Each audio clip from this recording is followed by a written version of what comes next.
8 दिवस झाले खूपच नॉशिया आणि व्हॉमिटिंग होत आहे.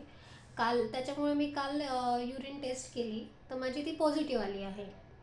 मला सकाळी उठलं की प्रत्येक गोष्टीचा वास येतो. ज्या गोष्टी आवडतात किंवा खाव्याशा वाटतात त्यासुद्धा खायची इच्छा होत नाही.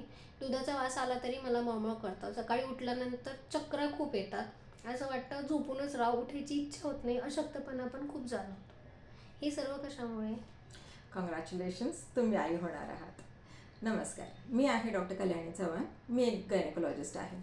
आत्ता जी आपण तक्रार ऐकली त्याला आपण सोप्या भाषेत मॉर्निंग सिकनेस असं म्हणतो. गर्भधारणेच्या म्हणजे प्रेग्नन्सीच्या सुरुवातीच्या 3 महिन्यापर्यंत हा त्रास जास्त होतो. ह्याच्यासाठी काय करावं तर सकाळी उठल्या उठल्या काहीतरी सुकं खा, जसं बिस्किट किंवा टोस्ट किंवा खारी. चहा पाण्यात न बुडवता सुकं खायचं. मिनिमम 2, मॅक्सिमम तुम्हाला जमतील तेवढे. त्यानंतर प्रिस्क्राईब केलेल्या मेडिसिन्स जर डॉक्टरने प्रिस्क्राईब केले असतील तर ते फक्त 1 घोट पाण्यासोबत जे मेडिसिन्स प्रिस्क्राईब केलेले आहेत नॉझिया वॉमिटिंग कमी करण्यासाठी ते घ्या. त्यानंतर ब्रश करा. त्यानंतर शक्यतो अर्ध्या तासाच्या आत काहीतरी सॉलिड खायचं. सॉलिड म्हणजे की चपाती भाजी हा उत्तम नाश्ता असतो. त्यानंतरच पाणी प्यायचं.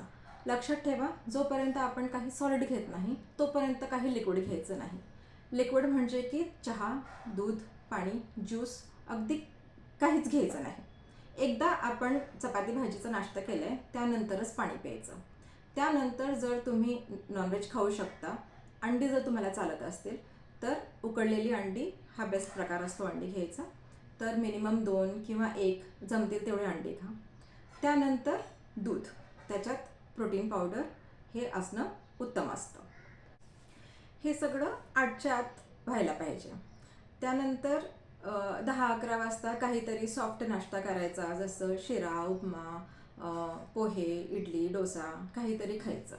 त्यानंतर जवळपास 1 वाजता आपलं पूर्ण लंच व्हायला पाहिजे. चपाती, भाजी, वरण, भात, फुल कंप्लीट मील.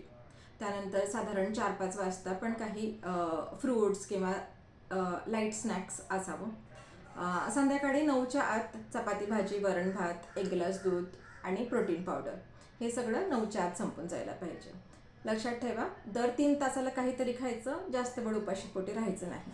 जेवढा जास्त वेळ तुम्ही उपाशीपोटी राहणार तेवढा हा मॉर्निंग सिकनेसचा त्रास, मळमळीचा त्रास, चक्करचा त्रास जास्त वाटतो.